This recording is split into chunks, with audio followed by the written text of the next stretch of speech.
Hello, everyone. Welcome to day 3. The session is now being recorded. Okay, hi, welcome everybody. This is Carolina Valderrama and Michelle Mayer is on. We're going to be talking about day 3, hard to count groups, communicating with others and challenges working in the field training. Good morning, each and every one of you. My name is Dr. Michelle Marr, and I just want to introduce myself to this topic to you this morning. And also thank you, given all that's happening. Just thank you that you're here. Ask you to, just take a little time to just recognize that these online trainings, sometimes it's easy to kind of get distracted. And because of this kind of topic, I am requesting that you spend a little extra time really paying attention, because the information in this training builds on the prior information. So my name is Dr. Michelle Marr. I am quadracial. I'm a former assistant professor at Lewis and Clark College, and I have taught diversity and research method coursework since 1994. So that kind of provides just a background for you as we talk about what populations are hard for the Census Bureau to count and what are the reasons behind that. And in preparation for your position, how can you work with people in those hard to count categories to support their census completion? And that's our goals and our framework this morning. So again, thank you. Welcome. Carolina? Hey, I'm having trouble moving the PowerPoint slide.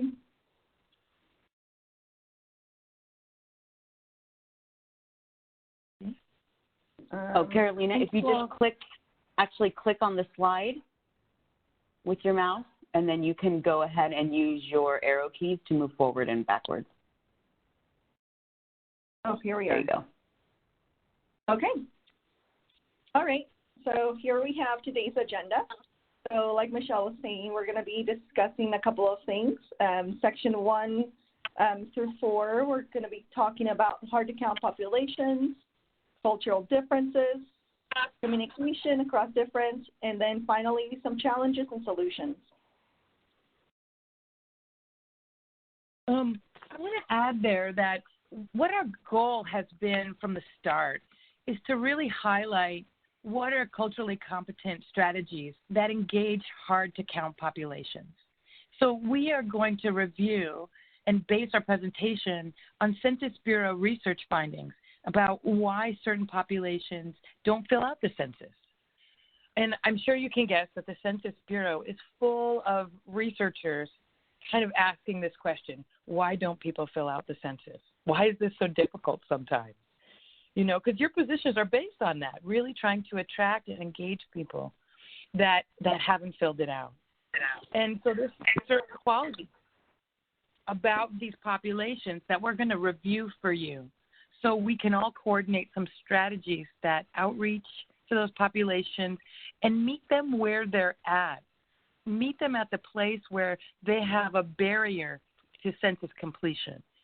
And that's why we do our best to validate that, but to also provide educational information so that they have the accurate information about the Census Bureau, because we find out that many of these populations really don't understand the role of the census in governance, in funding, and throughout history.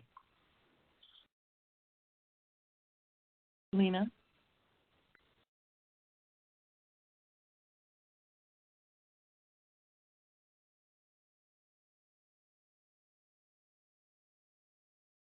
So Michelle, I think this is your slide.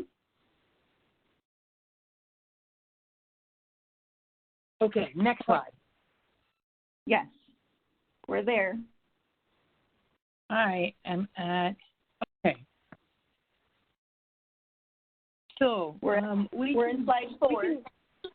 We can divide hard-to-count populations into 2 primary categories. One are factors that create a barrier to census completion, and the other are demographic categories. And those are categories of people that have low response rates. Next slide. Okay. So hard to count factors and demographics. Just a little more specifics about those. Factors are qualities of a population that make them hard for Census Bureau workers or processes to count. For example, when people live in an RV and they're on the move often, and the Census Bureau uses mail to send out to residential addresses to count them, these populations are very likely to be undercounted. Demographics refers to characteristics of people such as race, sex, gender, class, abilities, sexuality, geography. For example, people who live in poverty are often so busy, the census, the decennial census, they get it in the mail, but it stays on the back burner, never reaches to the top because of the stresses in their lives. You know, with families often having multiple jobs, child care, parenting, schooling. And so, you know, our goals with these populations are to meet them where their barrier is and to try to address it. Okay. So next I'm going to go over some more specifics about the factors and then more specifics about the demographics, so that when you have people that are coming to you, you're more aware of those factors and demographics, and that gives you support to use some strategies to in your conversation with them. All right, so hard to count factors. So again, factors are qualities of a population that make them hard for the Census Bureau to count. Okay, so I've already given that first example, a highly mobile lifestyle, like people who are living in an RV and moving all the time, you know, driving around the country. Number 2, people without residential addresses. Number 3, people living in complex living arrangements. 4, renting an apartment. 5, lacking an understanding of what the decennial census is and often, you know, what it's used for. People who are affected by changes in technology, and people who have distrust of the government. Carolina, do you want to speak about those? Yeah, there's a variety of reasons and factors that play into what's happening. So, for example, a complex living arrangement could include 2 families and not necessarily knowing how to count everybody in the household. Say if one of the families is the one in the on the lease or on the address, then when they receive the census, they might forget that part of that counting of their household also includes the other family, which has their own different household. So understanding that individuals are living in these hard-to-count complex arrangements, just to help them understand, yes, include them. Another complex living arrangement could include college students that have multiple roommates. Here in Idaho, we have, Boise State, various other locations throughout the country. Many of the young millennials are living together, cohabitating. So I have had questions where they're like, hey, so if my roommate gets it, do I also get counted? And so then that's where you come into play and you converse and say, well, both of you guys need to know that everybody needs to be counted.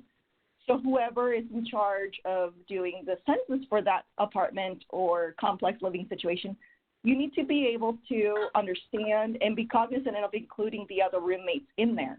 So having these kind of conversations beforehand help, but there are going to be questions that come up. So that's an example of those complex living arrangements. Nice. Next slide. Okay, so here we are, why factors matter. So the Census Bureau finds it difficult to count the following groups, and therefore you are a part of taking the additional effort it takes to get these people census forms to make sure that they understand that even if, for example, if they have someone who's couch surfing that's out their house on April 1st, that person belongs on the census, even if they're not allowed on the lease. You know, there's these kinds of things, specifics, that will really help you address people's questions, you know, when they come up to you. So I'm just going to go, we're both going to go into a little bit more depth of any of, just to explain a little bit more about why these factors matter. All right, so people with a highly mobile lifestyle, like living in an RV. Also, people who are traveling great distances for work, sometimes spending weeks or even months in other locations. That can be really confusing for them, depending on how often they're traveling. Carolina, just jump in if you have any more comments about any of these. Sure. So what if your roommate has already responded? Well, that's pretty easy. You can just jump into 2020census.gov and it'll take you to the self-response link there. And you can respond to the census without having that specific, census form that goes to your specific household. So you can respond. If you think you've been missed, you can go ahead and self-respond yourself. Well, no. So some people think that it might mess up the count, but, the Bureau has statisticians with a lot of years of experience, and they're able to clean up the data to be able to successfully make a count that's pretty accurate. All right, so number 2, people without homes that lack a residential address, so that they don't actually receive a form at their home because they don't have an address to fill it out. So we want you to know that we have procedures that are called service-based enumeration, which is an effort to get to count people without homes or people that are highly mobile or living in outdoor locations to make sure that they're counted. Likely as it is. Yeah, I was going to say number 3 we've already kind of covered, the people with the complex living arrangements. Did you have anything else to add, Michelle, to the complex living arrangement? No.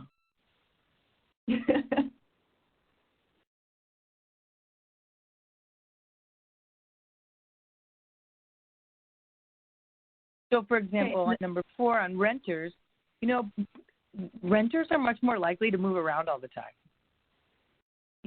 So they may be receiving a form in one place, but they're moving during the time of the census. Yep. That can kind of confuse matters a little bit, right? Exactly. All right.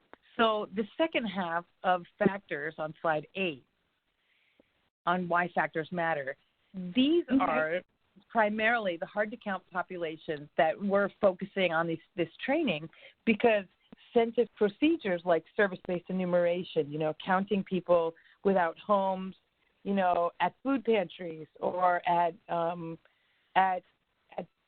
places where homeless people sleep. Like where I live, we have a place called the Mission, right? And that's where people who, are living on the streets sometimes can have a residence, right? Can sleep overnight there. So the Census Bureau is doing its best to address those.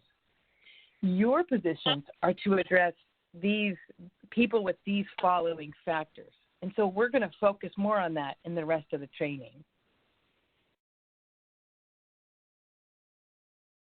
We want to make sure that people are able to overcome these barriers, and that's why we're trying to offer you the knowledge, skills, and strategies that are needed to conduct that interpersonal outreach in your day-to-day work. Okay. And then those who are affected by changes in technology. How's Oregon doing over there?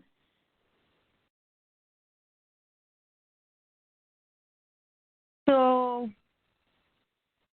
first, number 5, people who lack a census understanding.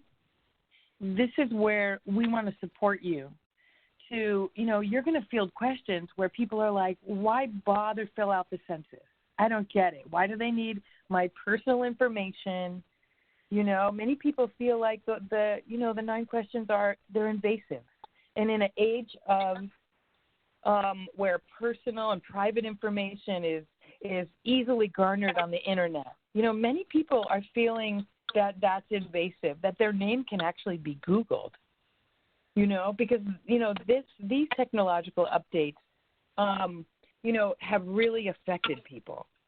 And it becomes a barrier to census completion when they don't want to share their name, their birthday, their phone number, if they rent or own.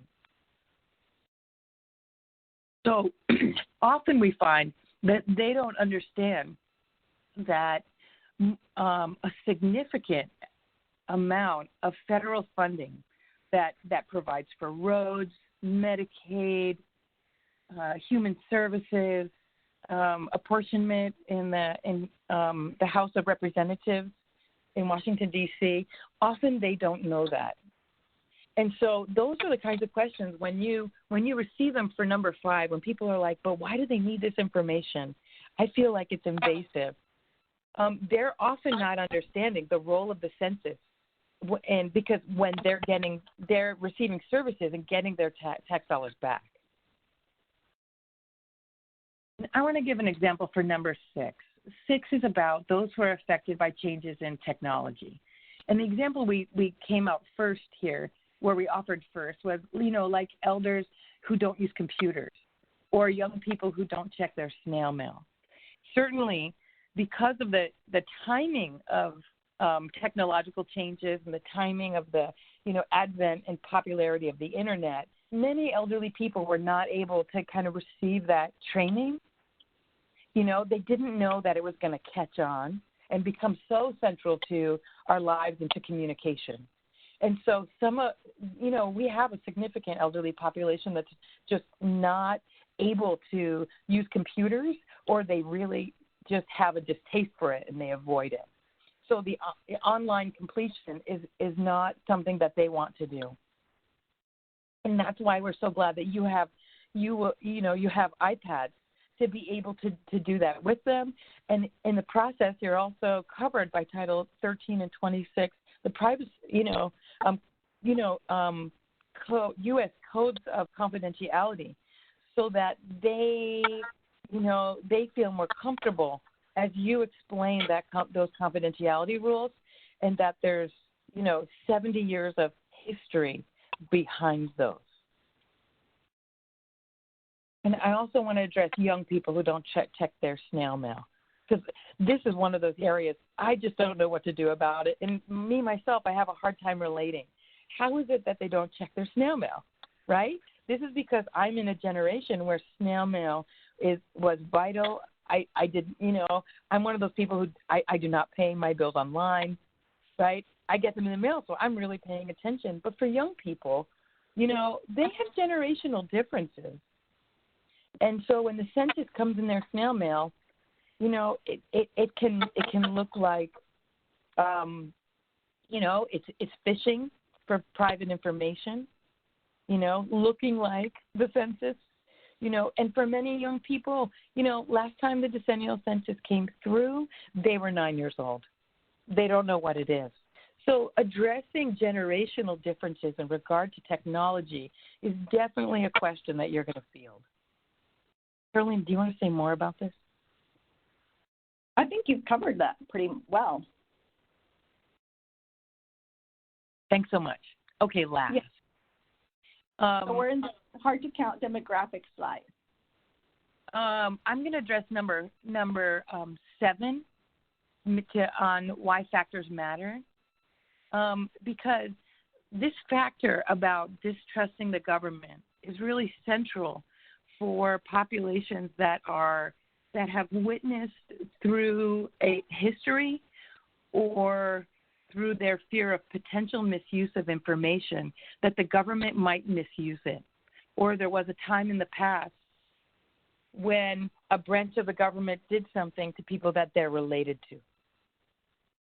This is an example, and so we're going to address this more in demographics, but it's still a central factor because it's a quality of a person's circumstances.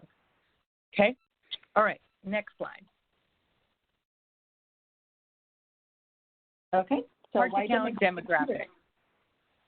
Hard to count demographics refers to characteristics of people, and this is why they're in, they're grouped in terms of class and race, abilities, sexuality, geography. And the Census Bureau researchers have really found that there are, these set of demographics where, people in certain categories, don't fill it out as much as people in other categories. So these 10 qualities that you see listed are qualities of the groups that don't fill it out as much as the comparative groups. For example, included here are people in certain racial and ethnic groups, people who live in poverty. Surprisingly, children under 5 years old are often left off the census. Maybe some people think that it's school-age children, right? But it's not. It's everyone in the household. Senior citizens, people not fluent in English, people who are born in another country, people who identify as lesbian, gay, bisexual, transgendered, queer, asexual, or intersex, people who have low internet access, people who have a disability that's interfering with census completion, or people who work in transitory locations like migrant workers or people who travel for work. So then the next two slides, we're going to explain why these demographic categories matter so that you can identify people in terms of these demographics and kind of use some strategies to ask them if this is some of their barrier for filling out the census. Okay. And I'm just coming toward the close of my section here. All right, so below is an explanation. I'm just going to read the slide, and then we're going to talk about them. Below is an explanation regarding why the demographic category is hard to count. So, for example, in terms of racial and ethnic groups, some non-European American groups have historical and or current reasons to distrust the government and due to witnessing or experiencing harm. Some of these examples include, and I'm sure all of you are well aware of these examples, even if they're not personal to you. You know about the removal of Native American people, that African Americans were enslaved, that some European American groups were indentured servants, Japanese internment, the slaughter of Chinese railroad workers. These are all backdrops to history in the United States. That it just provides a fear of some that these things could happen in the future, and it's a little backdrop of fear of the misuse of private information, and obviously that's what we're working with. Carolina, do you want to? Is there anything you'd like to add? I think that these are all pressing issues, and I think that definitely,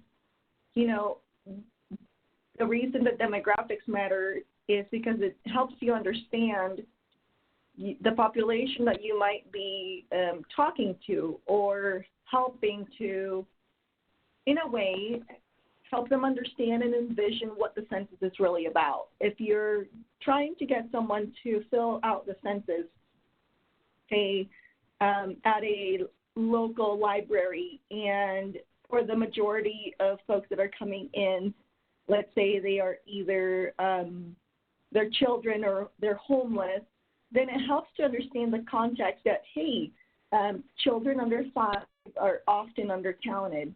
Or you might want to understand well, that the homeless population might be very transient, and they might have questions. Do I self-respond? Do I, am I getting counted somewhere? Well, then that helps to understand that, those contexts that individuals might be coming from.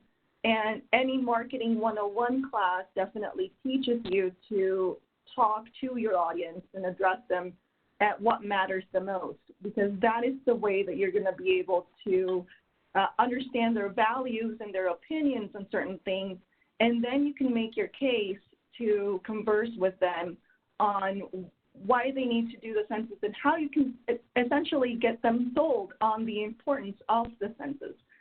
So for Native American tribes, obviously the historical trauma that they have been experiencing for many, many years, you're able to understand the mistrust. Perhaps someone, if you're near a reservation, you might be able to understand, oh, why are they not coming to me? Why are they avoiding the table for MQAs? Well, possibly, it's that mistrust in the government, right? So then you're able to say, well, how can I engage in conversations? You need to build trust. You need to be able to conscientiously pick correct choices in words. So, for example, with some Latinos, and we'll go over this later, the message point might not necessarily mean power and representation, but rather, what is the census going to do for my children's academic advancement in the United States, given that education is a key factor and a key talking point for this population? So understanding a variety of demographics gives you a more rounded approach to individuals so that you're able to then engage with them in a conversation that brings enlightenment to them as far as the census goes. So again, going back to the library example with the children, you might see some parents and you might say, hey, how's it going? Did you know that children under 5 are often undercounted? And then you can easily get into a conversation with that parent about the importance of it. And then if you think about what is important to a parent, well, it's their schools, it's their low income, and importance there would be the free and reduced lunches. So bringing that kind of idea up, not necessarily targeting the individual you're talking to and assuming that they're low income, but rather saying, hey, did you know that the census count helps schools budget for their free and reduced lunches, helps to understand the school's demographic needs, say Spanish or English second language teachers, bilingual teachers, or teachers that look like the population that is at that school. It helps to make these different choices. So definitely what Michelle has been saying is that the demographic does matter. I really can't count how many for number one, how many people have mentioned government distrust based on historical events or policies, And so one thing I really try to highlight is that, first of all, the United States government is not one thing. There are hundreds of thousands of employees and policies that are applied, and it's really complex. So when one group has suffered because of a policy, has benefited another group. Here, let me just give a really simple example. Inner city schools are likely to receive more funding and more different kinds of services because there's more people there, right? So people who live rurally often feel that their schools are underfunded because they don't have the specialists that are able to work with the issues that maybe like a speech therapist, right? Rural, urban, usually those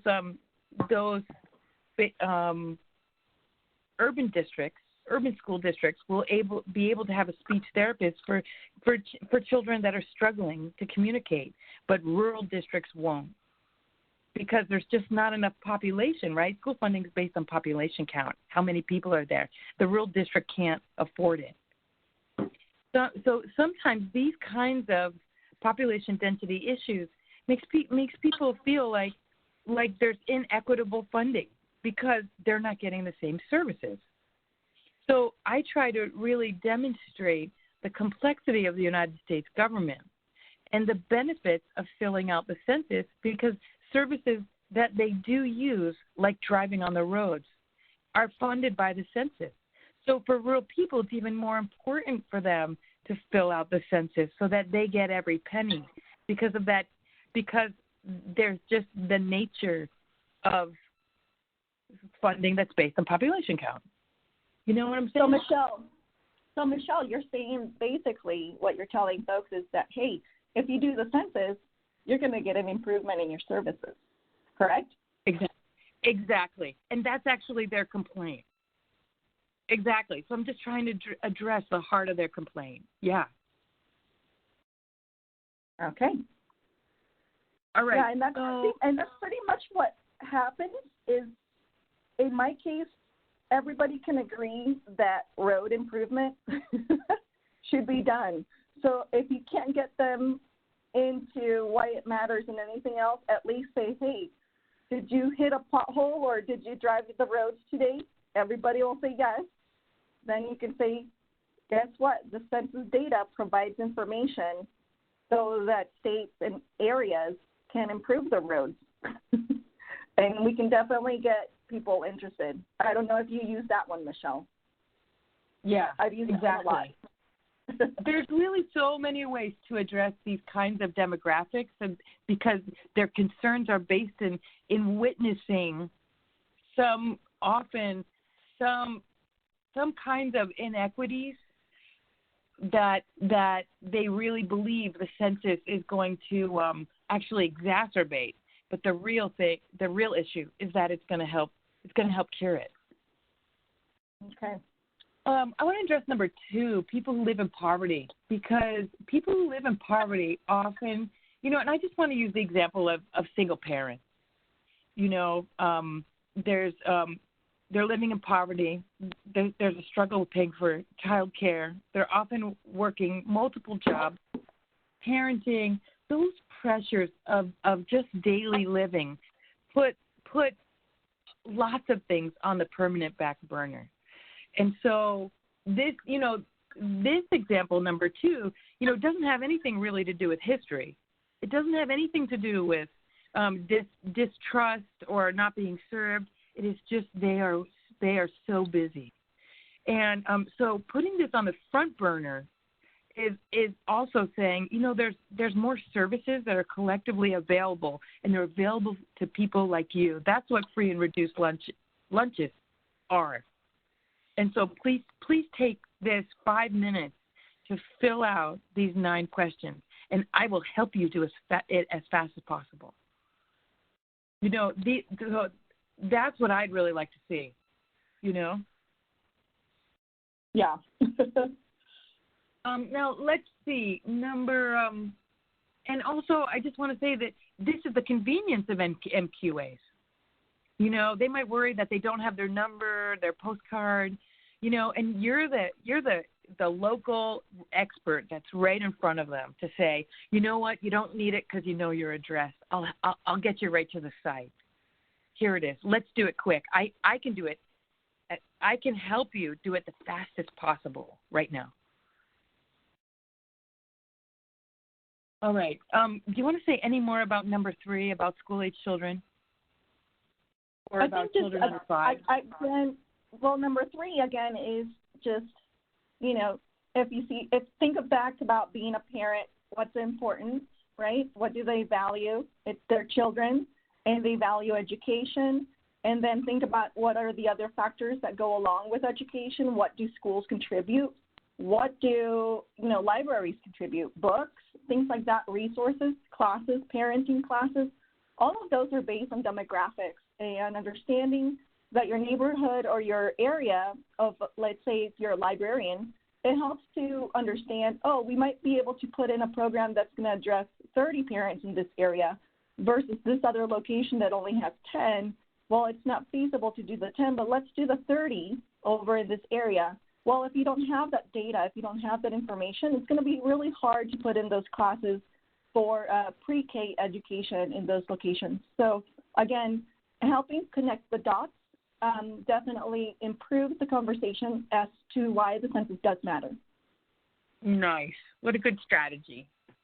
And I've always felt like that I feel like it's really possible that people just assume somehow because of school, they should only put school-age children on the census.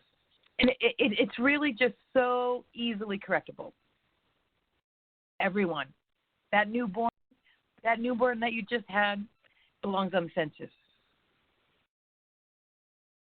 Okay, number 4. This addresses senior citizens and people with disabilities. And in general, healthy elderly are not a hard-to-count population. They receive it in their mail. Their eyesight is fine. They can fill it out, and they can fill a paper form out on their fourth reminder.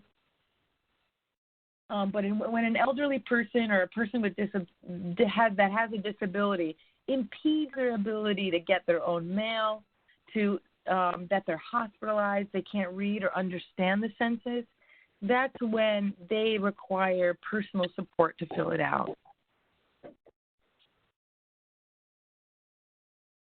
Okay, I'm going to go to the next slide if you don't have any other comments on that. No. Okay, so people who are not fluent in English, when they get the form is most often in English. There are certain known areas where there's high density of Spanish speakers that the census does send out bilingual forms, but we can't count on that. And the census doesn't know, right, the language of every resident, in the United States. I mean, that's just impossible. So this is really on some level for mono language speakers that don't speak English. We have to find ways to overcome this profound barrier to be able to access the census for other languages. So it turns out that each census form includes an 800 number that has people who speak 13 of the most popular languages in the United States. But somehow we have to get that monolingual person to them. In addition, I want you to know at 2020census.com, there are language guides to filling out the census in 59 languages so that someone can compare the English form to a translated form and fill it out themselves. But the barrier is, of course, getting them the 800 help number to receive the translation or getting them the language guide online. Carolina, do you want to speak to that more?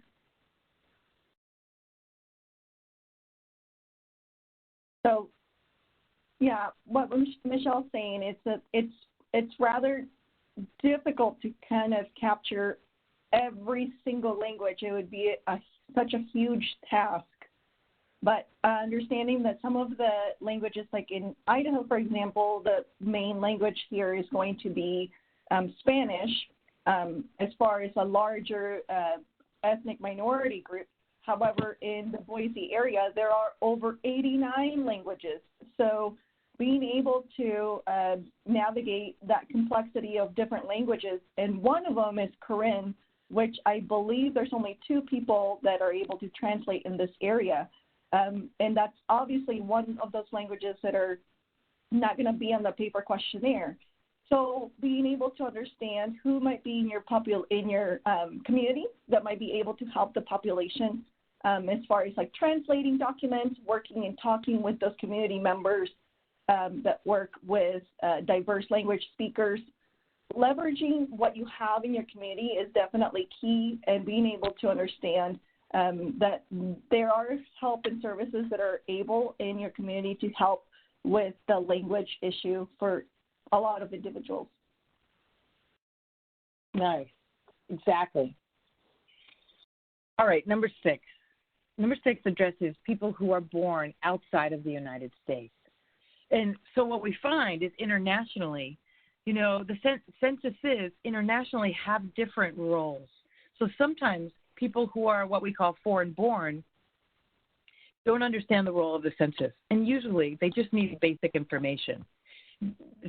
Often people just assume that it's only for naturalized citizens.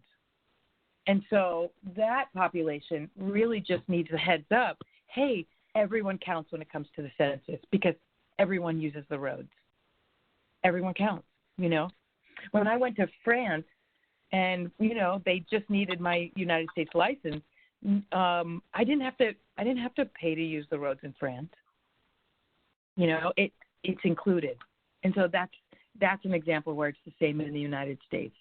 Everyone counts when it comes to the census. Anything that you want to add, Carolina, before I go to number 7? You can go ahead and go to number 7. Okay. All right. People who identify as lesbian, gay, bisexual, transgendered, queer, asexual, and intersex. There is resistance in this community, in part because the decennial census doesn't represent them the way they represent themselves.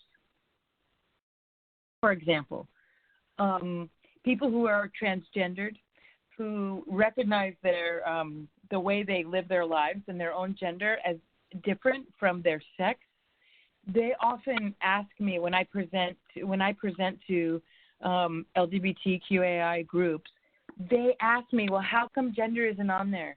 Why isn't there a transgendered category? So in some ways they feel excluded. And one thing I just say is, one benefit of the census is that it stayed consistent.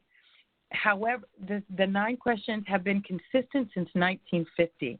However, when it comes to you, it is not able to represent, for example, marriages with people who identify as a different gender than their sex.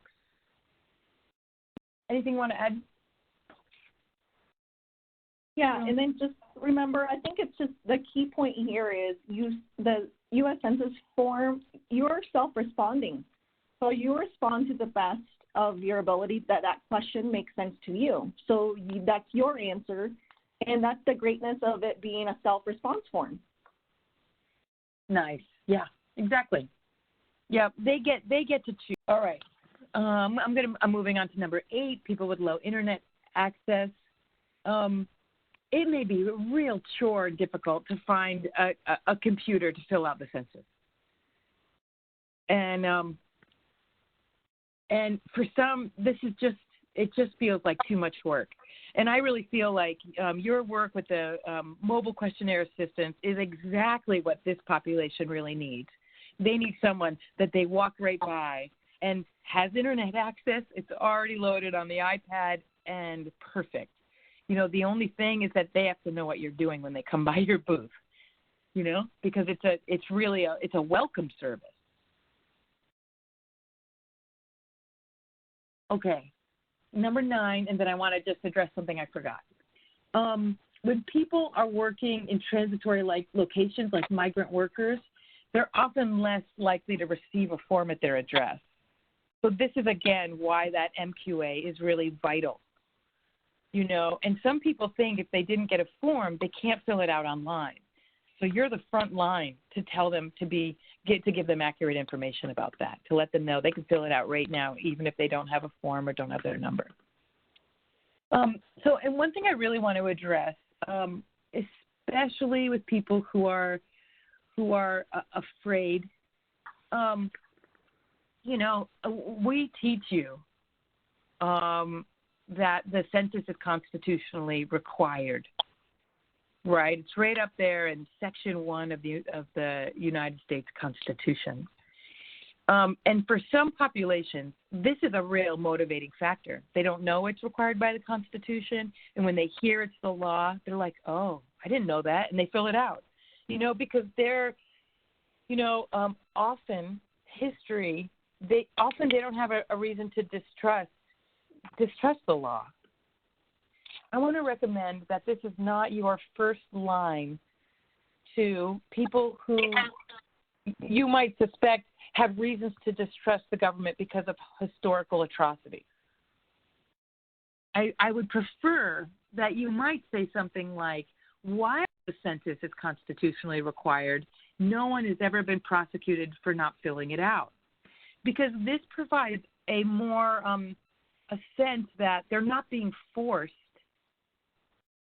with the threat of jail time to fill it out. Because that makes people scared when they feel like there's force. And then it's a perfect time to say, but I really want to explain to you what the confidentiality clauses are for the Census Bureau, because for the last 70 years, the Census doesn't even share it with other departments. They don't share it with your city. They don't share it with anyone, and I can prove it. That's showing a 70-year really great track record. And it's also, it's possibly a good time to say, I could get incarcerated for sharing that information. This is what the oath employees take. There was a case with Homeland Security, and the Census Bureau refused to share any information with Homeland Security. The Census Bureau does not share your information with ICE, and the confidentiality clauses are stronger than the Patriot Act. These are kind of proving, these are using your ability to explain by avoiding talking about the force of the law with people that are afraid those laws might harm them. Anything anyone would like to add? Because we're going to close this section and move on. Okay. All right. Super. Here we go. Cultural All right. So we're jumping into cultural differences. So before we get started in this section, culture is the values, norms, and material goods characteristics of a given group. So like the concept of society, the notion of culture is widely used in a variety of social sciences, right? So culture is one of the most distinctive properties of the human social association, whereas race is a socially constructed category that's kind of rooted in a belief that there's differences biologically. That's kind of the distinction of culture. You have these values and norms that are associated with you. And ethnicity is in the caveat in the area of culture. It's your cultural values and norms that distinguish the members of a given group from others. And an ethnic group is one whose members share a distinct awareness of the common cultural identity that separates them from other groups. So, for example, one ethnic group could be the Nepalese. So in Boise, we have a lot of refugees, and there's a variety of different cultures that you definitely see. While there's a variety of folks from different African countries, they distinguish themselves based on their culture, their ethnicity. This could be foods, the clothing that they wear, other distinguishers and other identifiers that they themselves participate in as part of that member of that group. So nice. What is culture, right? So why does it matter? Like Michelle was saying earlier, she works in a lot of this, and I teach sociology at the local university as well, and we're looking at what is culture and why does it matter. So culture is an essential part of people's daily lives. It influences your views, right? Your values, your humor, hopes, loyalties, and their worries and fears. When I moved first to the United States, I think that was one of the biggest things for me was not really understanding the humor and the double sayings and things like that, that in the slang that the United States would have. A lot of the things I literally would take as literal meaning. So it was kind of funny, like, I don't know, Michelle, can you think of like some of those kind of like sayings that people might kind of not interpret quite appropriately, or I'm trying to think of one right now. So kind of like, well, I think what you're talking about is those kinds of metaphors that are used in language, and, we use them all the time, right? We'll make a comparison. Yeah, like the one that I never understood was like between a rock and a hard place. So when I first understood that, right, I was like, what is that? And so nice, that's awesome, right? So things like that. That's where like, different cultures, they have different values, they have different types of humor, and some things that, like, even I would say when I was working with some of the refugee communities here in Boise, I would have to think about, like, are they going to understand what I'm saying, or do I need to maybe talk a little bit more literal, because some of those nuances just don't get across. So, for example, like I'm sorry. I want to use. I want to add like the pot calling the kettle black. I think you're going to talk about that in the next one, aren't you? Huh? No, there's so many metaphors, and I thought it was just a great time to, like, kind of, out of the frying pan and into the fire. Like, we use, it's so easy to use these metaphors and comparisons that I often don't notice that. And so when I'm speaking with someone whose language, their first language was not English, some of, these are examples that they may not have ever heard of before, and not also they have not deciphered what it means. So difficult. Right, definitely. So so the point that Michelle and I are trying to make is that we have, each culture has its own humor and things like that, and it just affects individuals differently. So what you might be saying to one person, and if they give you kind of a weird look, it could be that they are just not quite understanding what it is that you're saying. One probably, I don't know, just something to kind of think about. So, for example, another thing that culture, why it matters and why it's important, for example, is, hyphenated or bicultural, multicultural. Michelle was talking about how she has a diverse cultural background. I don't know if you want to maybe kind of talk about how culture has affected you, Michelle, by being multicultural. Well, I'm quad-racial, so I'm multi-ethnic, multicultural, maybe tricultural, quad-racial, and this is the first time that I can actually write that, fill out the census as a quad-racial person. I'm more accurately represented. But culturally, I would say I'm triracial. I'm tricultural.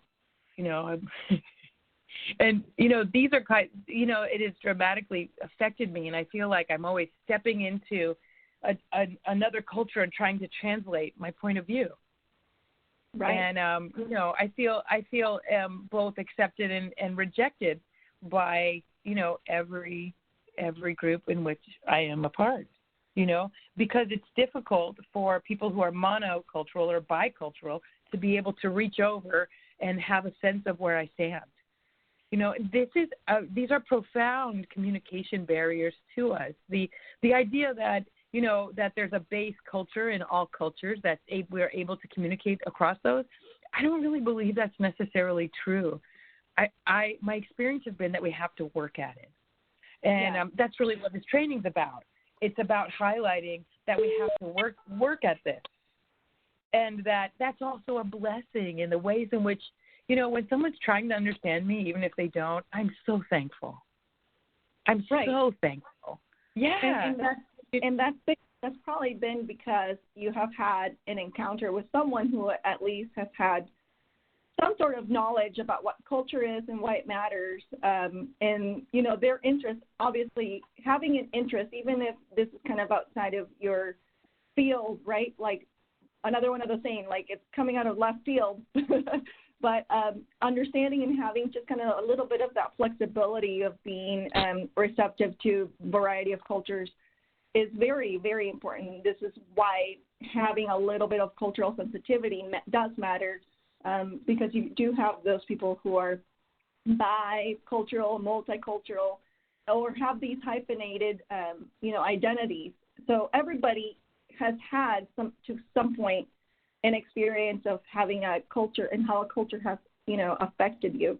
So like that third point, if you hail from Montreal or Morocco, if you're Hindu, Jewish, or Catholic, if you're LGBTQAI, if you're hyphenated African, Chinese, or Ukrainian, basically culture has affected you.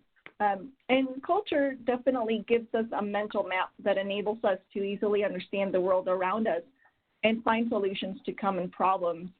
So if you're, let's say, if you're a Latino, you have your mental map that kind of enables you to understand that, hey, education is going to be important. The idea for this demographic, this culture, is the importance of that second, third generation advancing and succeeding in the American dream are going to be very important things that help that population. And then understanding, obviously, Michelle touched up on this in her previous conversations, is that geography and history does shape the way people perceive the world to a far greater extent than most of us realize. So the history in the Pacific Northwest does affect those in that area. And if you're talking with someone in Arizona, perhaps let's talk about the tribes, they might have some similarities in certain things, but there are going to be some regional geography and history that does shape different things in different ways. So understanding the area where you're at, the region where you're at as a CRR and working out in the field, it definitely comes into play for your population. Understanding that geography and that history for that state or that region or that country or that city or even that neighborhood. So in Nampa, we have two areas, the north side and the south side, and they're very different histories in there. So understanding that, it definitely helps you be more successful with a variety of cultures, and then it gives you that tool of the why it matters so that you're more successful out with individuals. Did you want to add anything else to this, Michelle?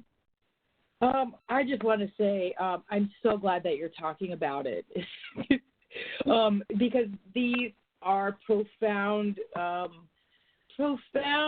forms of communication and relating, and I really, the United States is the most culturally diverse nation in the world. What a blessing! What a really cool thing we have. And I've always felt that if we spent more time really investigating each other's culture, that we wouldn't have as much divisiveness in nationwide, culturally, racially, ethnically, because we would have more of an understanding, And so I just love it when more and more organizations, government, businesses are kind of pivoting to say, this is really important for us to recognize each other, because I just think it has a profound power to solve or at least make significant steps toward healing a lot of the social problems that we have. So thank you for being so thorough and being so great at describing the cultural differences. Definitely. Mm-hmm. I think my PowerPoint's a little frozen. Let's see. There we go. All right. So some culture quotes. So these are just kind of really fun to kind of get us all thinking about culture, and culture means different things for different people. But for the main just culture has those shared values, norms, and material goods of a given group, right? So Idaho has a culture, Oregon has a culture, and then you have those ethnic groups that are within those cultures. So let's start with Gary's quote here. So culture is a set of shaped assumptions values, and beliefs of a group of people by which they organize their common life.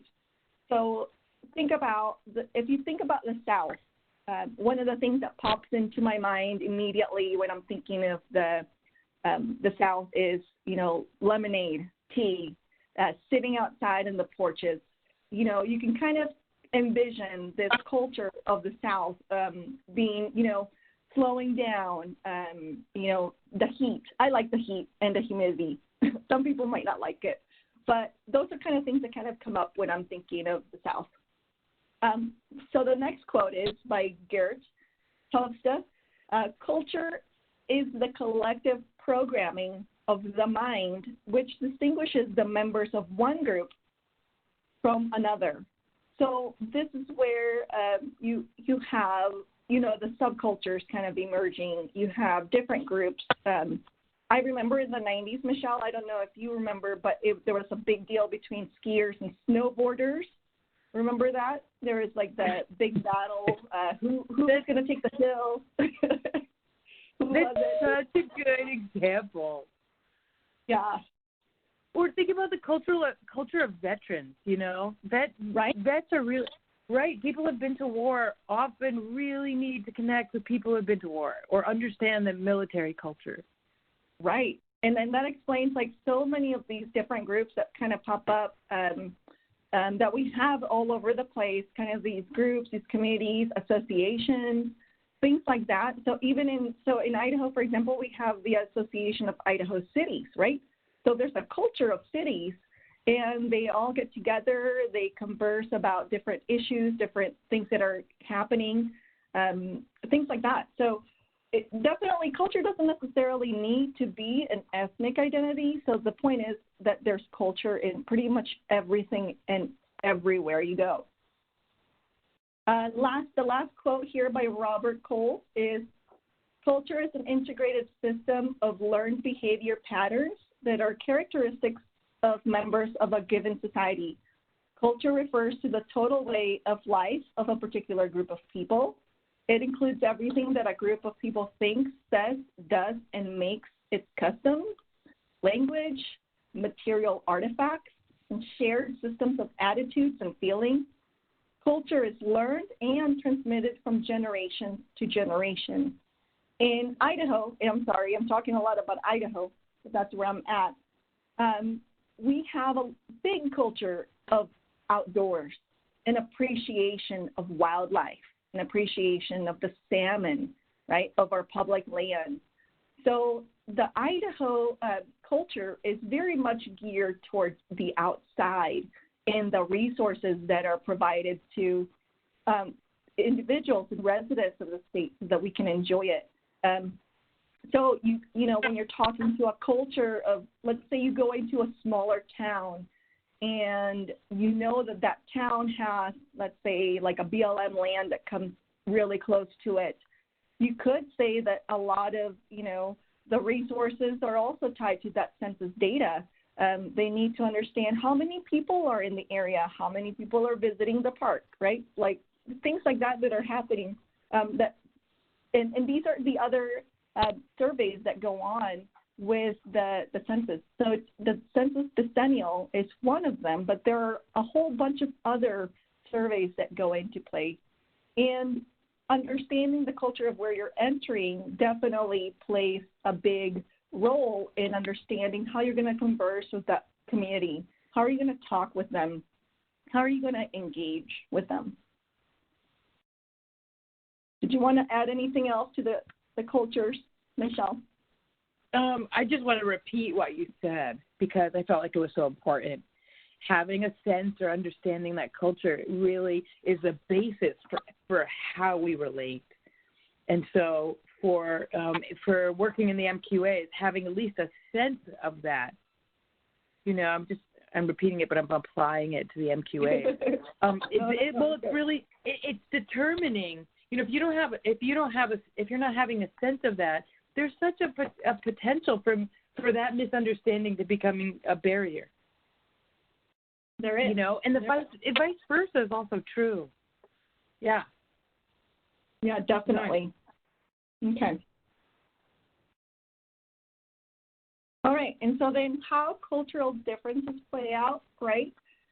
So you have communication. We both have been saying and talking about how communication is key to inform others, right? And so one piece of understanding about cultural differences as it pertains to race and ethnicity is to inform others of who is safe and who to trust, while keeping in mind those cultural religious practices, right? And so if you're in the Boise area and you have a lot of refugees, just understanding and keeping mindful that different cultures might have different religious practices, and understanding the historical and the current trauma that individuals might be experiencing is also very important. And lastly, relations of power and privilege.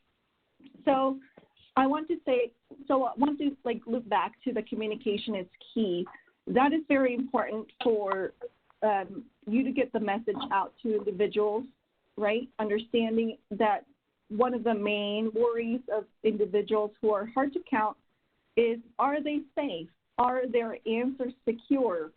Can they trust you as an individual that works for the census for them to give you their information, right? So one thing that we have always kind of talked about in our trainings as partnership specialists has been the pizza example. So when you order a pizza, you give that person your credit card information, you give them your name, and you give them your address, which is more importantly nowadays. If you want to order a pizza, that's how you're going to get that. So you kind of need to just reiterate that. You say, well, it is safe and it is, information that is trustworthy. You give less information actually to the census by responding on the survey than you do the pizza guy. You give him your credit card and your home address and your name. And your phone number probably too. So those are kind of things that you can kind of talk about. Keeping in mind cultural and religious practices. So if you are in areas that have a high refugee population, do know that some may be very adverse. Let's say if you're a CRR, that's a male, and let's say that it's a refugee woman, that woman might not approach you necessarily, and you got to kind of think about, well, why is that? Well, there could be some cultural or religious practices surrounding the association of gender, right? So certain groups only associate with their own specific gender, so women with women, men with men, and there's a different type of interaction there. So kind of keep that in mind if that might be the case.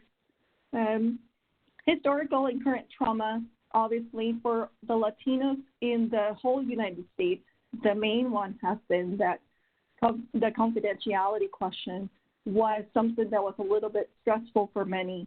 And so then not having that on the survey, on the decennial, is very important to understand, but do keep in mind that there could be some of that current fear that might be kind of expressing itself.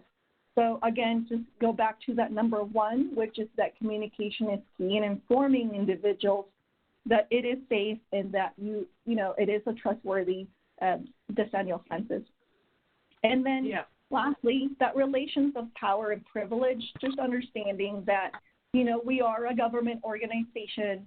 We are perceived to be in this power dynamic, right? So as Michelle was talking about earlier, that it's perceived that, it's this scary big government entity. It's not like that, but keep in mind that those things do kind of kick up in people's mindsets when they're thinking about the government. And just, it doesn't hurt to smile. Smile when you're out there and be friendly and be yourself and be true in your communities, and that will definitely get you a long way. I want to add something here, too, based on I really appreciate that you put this one in because, so often, there's certain people have I need a moment just to say this. When I was in school, there were certain young people in my school that really got a lot of straight up racial harassment. And sometimes as they became adults, they generalized that to all European Americans, because it hurts so badly. And so what I'm trying to highlight here is that when you represent the upside of privilege and power to someone who's really been so consistently disrespected, they may assume that of you. And I'm asking you to have some tolerance and compassion for that, especially when it looks like you're representing the entire history of the United States government. And some people come to us and say, we're lucky that they even come to the table with that. And I feel like I've felt a lot of angst and fear about the government, about its history, about the inequitability in the United States that then gets projected on the Census Bureau and the census form, usually because they don't know how it's used and that, that they've actually personally benefited from it.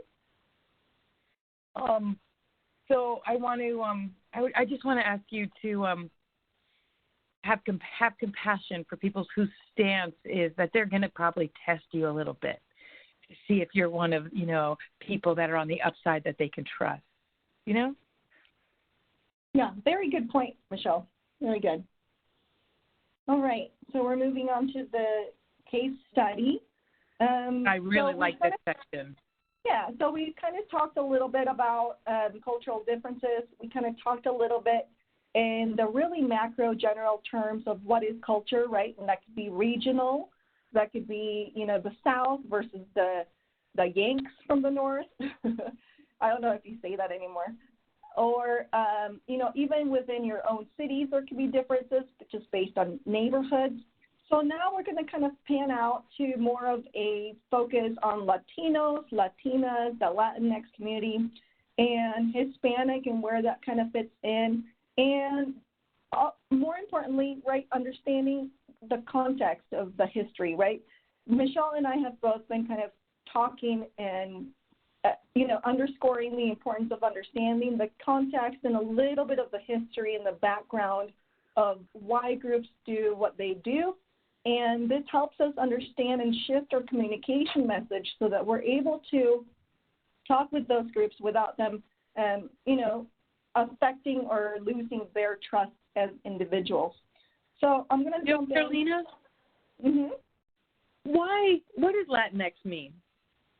So I'll get into that here in 1 minute. Okay. So Latinos versus non-Hispanics and Latinos, right? So for the purpose, we're just going to kind of talk about a little bit of this. So if you talk with people from Latin America, you will more likely get a variety of answers. So I have a map here. So I am from Colombia, and when people ask me where I'm from, that's pretty much what I say. I'm from Colombia. Or if they're like, sometimes they've asked me, are you from Mexico? And I say, no, I'm from Colombia. So you'll get a lot of individuals that kind of refer to their countries of origin, right? And some people identify as Latinos or Latinx, while others will opt out for Hispanic. And there are still some who criticize even just the word Hispanic or the term Latino, Latina. There's a variety of ways to identify. Right, so with Latinos generally are everybody that is from this map, so from Latin America. So these are all individuals, including people from Brazil. Even though they were colonized by the Portuguese and they speak Portuguese, they're not Spanish speaking. They are considered Latinos. But when you look at the word Hispanic, the word Hispanic means that it's individuals that originate from a Spanish-speaking colonizing country, and that would be Spain. So obviously Brazil, that's on this map, it would not be, the people from Brazil do not identify Hispanic. So that is the big difference. So Latinos are everybody that's Spanish-speaking, with the exception of Brazil, and I believe there's the Guyana and Suriname and the French Guiana. They speak a variety of other different languages there. So just do know that Latinos is a pan-ethnic identity in PAN means basically it's just like a big glob of individuals that have been kind of cobbled together to represent one identity. So when I do identify myself, I do say I am a Latina. Latinos, in the Spanish language, there's O's and A's, and the O's obviously is for men, the A's are for females. And then the new one that's more recently is the Latinx, which obviously, given the conversation that Michelle was having earlier with the LGBTQAI, the identity, the sexual identity, the gender identity. So for that movement of moving the Latinos and Latinas to a Latinx, to the X represents a more inclusiveness as far as gender. Because as we all know, if you've taken Spanish 101 or French 101, you know that there's female and male in the language. The language is has those two concepts to it. And so then the folks for Latinx populations are thinking, hey, can we make this word a little bit more inclusive to include those individuals who do not identify as either male or female, but they might be identifying as a different gender or sex. So that's where that word comes from. And then the term Hispanic has been used quite a bit. So the history, the historic past of the United States has grouped ethnicities into one category, and they have used Hispanic for a while. So Hispanic and Latino were abbreviated Hispanoamericano and Latinoamericano, and starting about the 1850s, and then it disappeared in the 1920s. But then after that, in the decades after the 1920s, the people of Latin American ancestry were referred to as their own distinct nationalities, such as Panamanian, Cubano, Dominicano, Colombiano. So there's like a big history, but then the Hispanic term itself has been used in the census as a way to identify. But know that individuals, if they ask you a question like, hey, what, under race and ethnicity, what do I put? How do I identify? Like, how do I, mark this down? Well, then you can just say, well, how do you identify? Do you identify as Hispanic? Do you identify as Latino, Latina, Latinx? That's certainly something they can put down. Or you can, what's really neat this time around, and Michelle said this earlier, was that you can actually put a variety of different backgrounds. So you could put Colombian, Venezuelan, if that's your two identities, your two ethnic identities that you identify with, right? Because again, thinking about how culture is very much on the regional, but it also encompasses a variety of territories and geography. So if you want to identify, say, Colombian and Venezuelan, go ahead. You can put that down. If you identify as Latin American, go ahead and put that down. If you identify as Latinx, you can put that down. So these are all different identities that you can definitely add to your census. And then who knows, and maybe in 2030 we'll have Latinx on the as one of the categories for race or ethnicity. So it's really neat. The census is really a wonderful place where you can self-respond, self-identify, and it is very open for that. Just know that basically if somebody says, oh, that person's Hispanic, you might want to ask and think about, well, are they Hispanic or not? Some people like to be identified as Hispanic. I personally don't like it because I don't connect with it. I have grown up, watching television shows and things like that where everybody's just kind of talking about Latinos and Latinas. So that's a preference for myself. And so then just know that when the word Hispanic and then Latino, Latinas, Latinx, that identifier pertains to a language difference. So someone from Spain cannot be a Latino or a Latina or Latinx. But because Latinx and Latinos and Latinas are more of an encompassing of South America, Central and South America. Hispanics, though, however, Spanish individuals can identify as Hispanic. So one interesting thing is that in the study of just these words, just the identifier of these ethnic groups, the main difference here is the language. So Latinos, Latinas, Latinx speak a variety of languages. Hispanic pertains to mostly and only Spanish. So that is really interesting. So if someone were to say, hey, pop quiz, Brazilians can identify as Hispanic, and then you're faced with true or false, what do you think, Michelle? Pop quiz. Brazilians can identify as Hispanic, true or false? Of course. That would be false. Well, I say that because it's self-response. I thought you were giving me this like super complex. Because it's self-response, it's pop quiz. Everyone has the right, to choose the category that they would like. I thought, So there's that complication. But usually individuals would not identify as that because they're like, no, that's not it. But again, Michelle, you bring up a really good point. Anybody can identify as anything, but this is pretty much just like little brief history of just 4 words intermingling and just such the huge differences and huge conversations that you can get into and just trying to understand the differences between them. So let's move on to the next slide. So many cultures, many different places, many differences. So the word Hispanic has helped bring some progress, it's been criticized even decades ago. So Hispanic refers to anyone from Spain or Spanish-speaking parts of Latin America. Therefore, it promotes some Spanish heritage, and some oppose it because of the violent ways that the countries were colonized.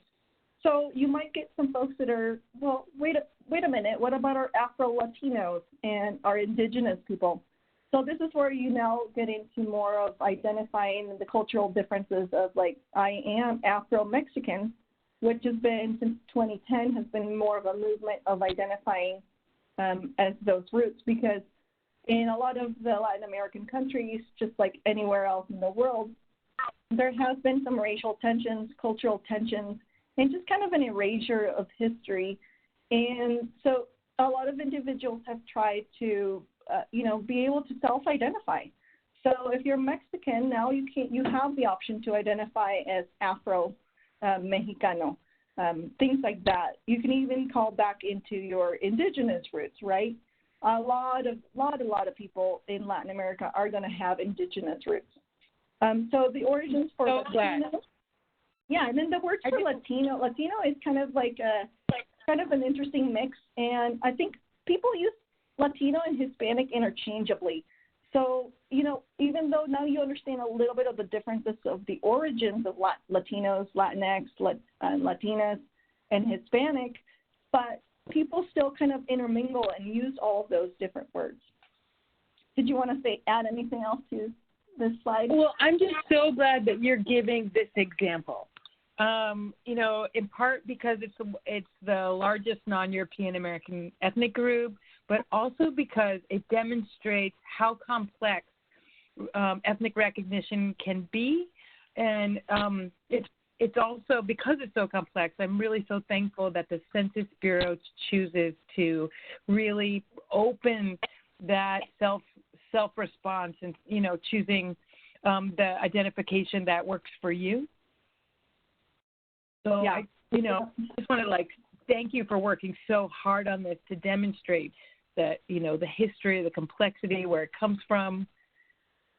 It's just really important. And I think it affords us that opportunity to think about, oh, wait a second, this is so complex.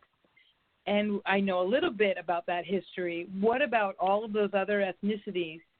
Many of which are, most of which are not on this continent, where I don't know the history.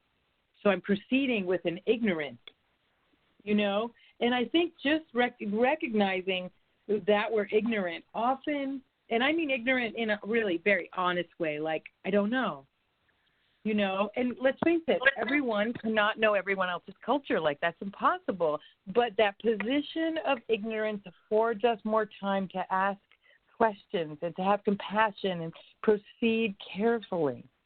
And those are the kinds of skill sets that we're pointing out.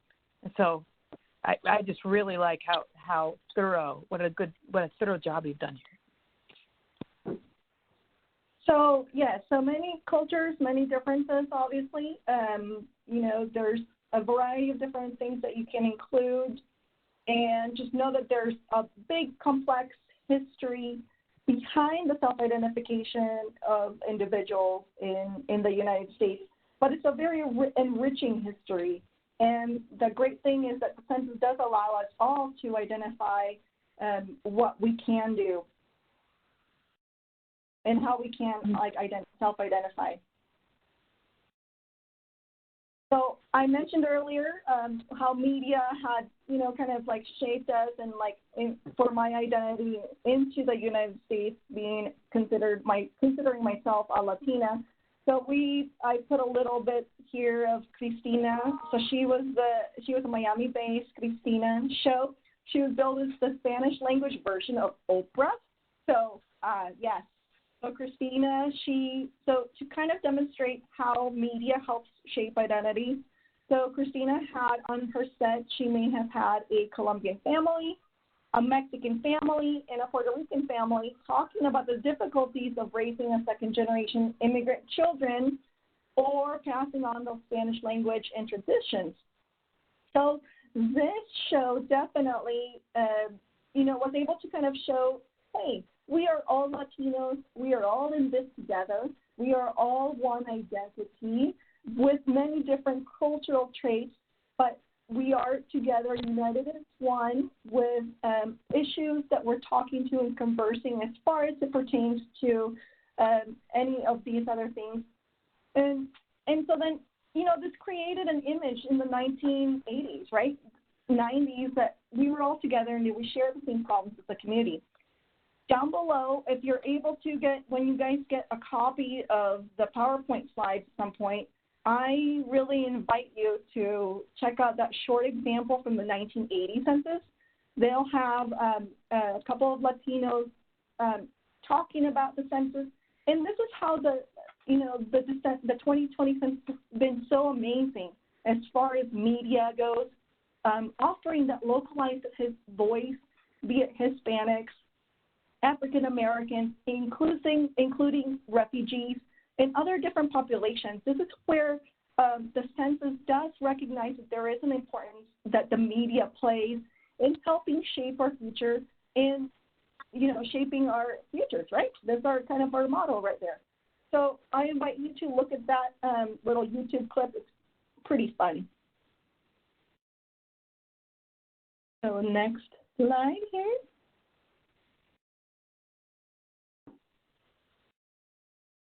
So here again are some posters that I just took from the internet. We have, the skaters, obviously, the Latinx skate group. This is you could think of these guys as a subculture of the Latinx community are the skateboarders. And I used to ride longboards a long time ago. Well, sometimes in the summer times I do too, but so you can see that there's the Honor of Latinx Heritage Community Month. So these folks here are probably trying to be more inclusive to their community. Their community's probably utilizing the Latinx verbiage to identify and become more inclusive of individuals. The picture on the right, obviously, we have our farm workers who play such a huge role in our history of the United States and how appreciative we all are of having our foods on our table. So it's important to have us count them all. In Idaho, for the Idaho Dairy Men's Association, they have over 8,000 workers in their dairy, and most of them are, migrant workers. Some of them are from places in Central America where they speak Quechua. So you have a variety of different cultures you have a variety of different individuals with different identities, a variety of different backgrounds. The Latinx skate group is probably, second, third generation. The ones that are working in the field could be, just recently migrated to the U.S., first generation. So you'll have a different type of approach for each of the different groups. Even within the Latinos as a whole, there's a variety of different individuals that you're going to be able to approach. And now you have the tool set to think outside of the box and how you can get the message of the importance of the census across. Nice. So some things to consider, obviously, are the, historical trauma manifestations, right? So when I was working on research as far as counseling and utilizing a theory in it's the Native Americans, the Lakota tribes, there was a counselor that came up with the historical trauma, and she talked about it as a manifestation. It's kind of like a spoken wheel. So if you think of like a bicycle wheel, you think of historical trauma is that the bolt that connects the bike to the tire, and then the manifestations are the spokes that go out. So I marked two of them that we consider important for our conversation today for this day 3, the mistrust of government and authority and the fear of others. These are two manifestations of groups that have experienced historical trauma. For Colombians in South America, the mistrust of the government and the authority and the fear of others comes from a history of civil wars that have taken place post-1950s. So if you're talking with other individuals, you've got to kind of think about what is their background, what is their history within the context of either their country or this country or this region, right? So the mistrust of the government and the authority comes from those historical points. And the second piece is the collectivist versus individualistic cultures. So I like to kind of talk about, this was like a theory that came out of the 70s as an anthropologist. He was very interested in how people communicated, and basically a collectivist versus an individualistic culture, you can even think that regionally or in the, let's think of pieces in the United States, you can think of a collectivist culture as more of, let's say the South, and an individualistic culture could be someone in New York, right? So collectivists tend to be more of including their family and friends in conversations, whereas a New Yorker, they probably are like, oh, let's do it. They're more direct. They're go-getters. They're a little bit more, that's demonstrating more of an individualistic culture as opposed to, hey, let me talk about it with my family and my friends. So some things to consider when you're talking about with individuals, if they're from immigrant communities, if they're more like, let's say if they're refugees, they're going to probably have more of the collectivist tendencies, more of the let me think about it, more of the let's talk about it and engage me in a conversation. Whereas an individualistic culture person might be more of like, okay, give me the facts. What do I need to know? Do I need to know that the roads are going to be, census data provides spaces for my roads or money for my roads? That's an individualistic approach. So think of this as more of collectivist approach, individualistic approach. And then we don't really need to get into this much more, but understanding the power dynamics, your race dynamics, so all of these positions of power and the cultural values that are associated with that, right? So again, things to kind of consider are just that historical context, that, approach of the individual. Is the collectivist, do they need to talk about it a little bit more with you? Or can you just kind of give them the talking points? Be flexible when you're conversing with individuals. If they're kind of engaging you in more conversations, they're more collectivist. So be patient. Now you have some talking points, and be able to engage with them a little bit more and build that trust and then you're able to kind of get them to do the census for you. And then obviously understanding that power and the race dynamics definitely help to shape things. So here we go, Michelle. Different communication across differences and taking the time to get it right. All right. I believe we've got about 5 minutes. Yes, we have about 20 minutes total left. But this is a really important section, but it's also really short. It's what we've really done is say, okay, here are the hard to count populations, and these are why they're hard to count. Here's a really thorough example of some of the kind of technical and the kind of historical validation for why we want you to really put your attention here. And then here are our recommendations. Okay, so we're going to just point out a little bit more about why considering culture, history, power, talking across difference, why it matters, and just look at what kind of skill set and strategies you can use to kind of navigate this complexity, because it is complex, you know. And I wrote taking the time to get it right, because my experience is that when I just take a breath and go, oh, I have to go forward here.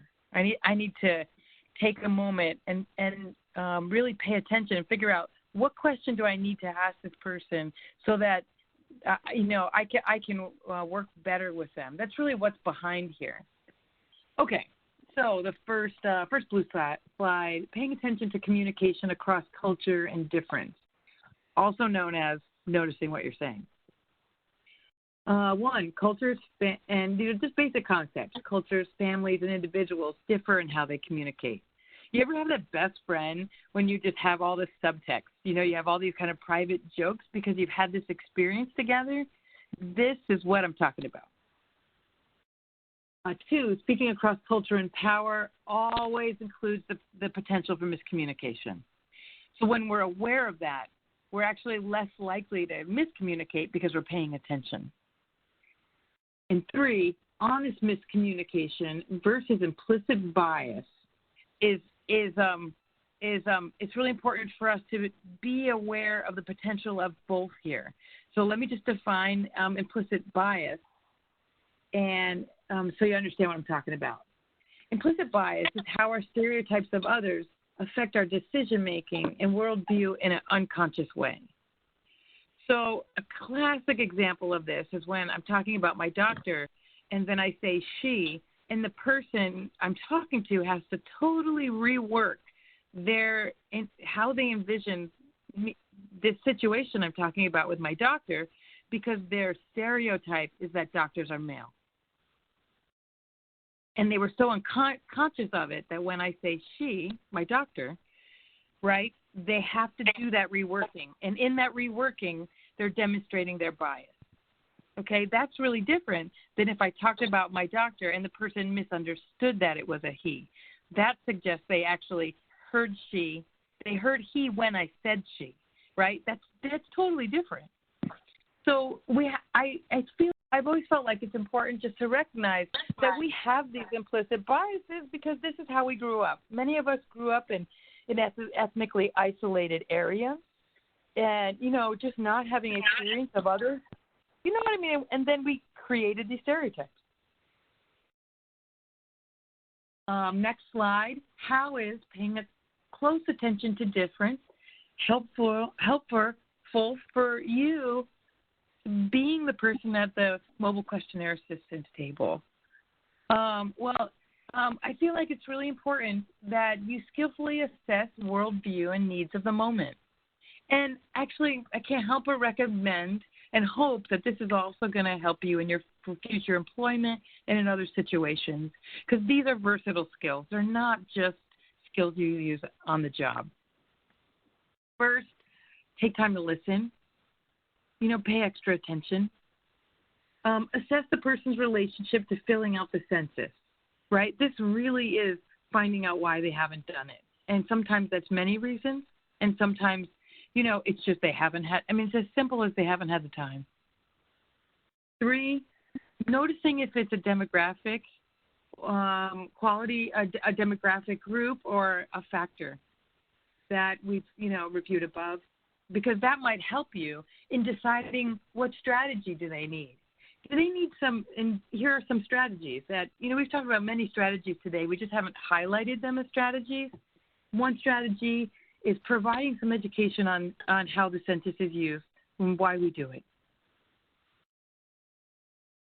Provide practical information like, hey, if you don't have time right now, go to 2020census.gov and it'll get you there. A review of census policies, like you can skip a question. If the person's like, I will not give my phone number, then, or I don't have a phone number, we can say, you can skip that. Or let me explain the confidentiality guidelines, that it's confidential for 72 years. And afterwards, it can be used for, ancestry reasons, things like this. Okay, watching your language. I love these examples because I think they're so educational. A little while ago, Carolina was talking about those metaphors we use in language, like that's the pot calling the kettle black, or, they're metaphors, between a rock and a hard place. Often we've grown up as children having other people use these kinds of terms and phrases, and we have a sense of what it means, but we often lack the history. So we find out we've been saying things that we didn't know the relevance. And so quickly, here are some examples. Carolina, do you have anything to say about this?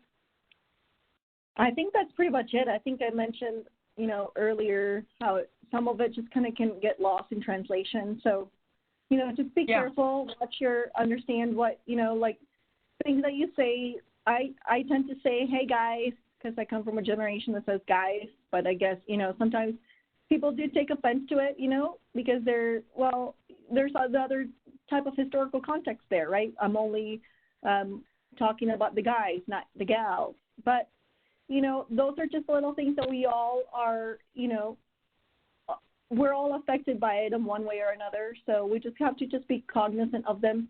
Some of them are worse than others, right? Okay. The next slide, we've actually already highlighted almost all of it. I want to say one thing. I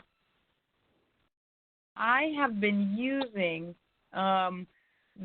with Latinos, because Latinos are a very, very large collective group. I have been saying, when filling out the census gives Latinos accurate economic and political power. By not filling it out, some groups actually harm their collective power. All right, next section. It's all yours. All right, so challenges and solutions. The cultural competence, I'll just briefly go over this. So cultural competence is the ability to understand, communicate with, and effectively interact with people across cultures. And it encompasses being aware of one's own worldview, develop positive attitudes towards cultural differences, and gain knowledge of different cultural practices and worldviews. So I believe that Michelle and I did a really good job of having you guys be very culturally competent. And pretty much what this quote says about the definition of cultural competence, I hope that you all are there. So cultural challenges, we'll go really quickly on these because we've got just a couple of minutes to wrap up, right? Cultural challenges can include white, people, speaking for people of color, LGBTQAI, right, having a non-conforming sexual category or inadequate category for them, and undocumented immigrants and ICE, right, the Immigration Customs Enforcement Agency. And then another cultural challenge is to be disability right there. basically, the gist of our conversation today has been what cultural competencies look like, be tolerant, understand your biases. So as Michelle and I have talked about, understanding what you're saying, how you're saying it, using your privilege to support marginalized people, naming people how they would like to be named, be proactive about inclusion, and doing the work that it takes to be inclusive. And that doing the work means that you yourself need to be working on your biases and how you're saying certain things. And just kind of be conscientious. We're all going to make mistakes, and it's okay, but just be able to understand that, you know, there's a lot of work for us to be doing. Why community leaders and trusted voices matter? Basically, they play a critical role to play in reaching communities they serve. If you talk to someone, you know, about the census, and you're in your community, they're going to trust you over somebody else that might be coming from a different area. So just know that, you know, as a community leader, you're a trusted voice in your location.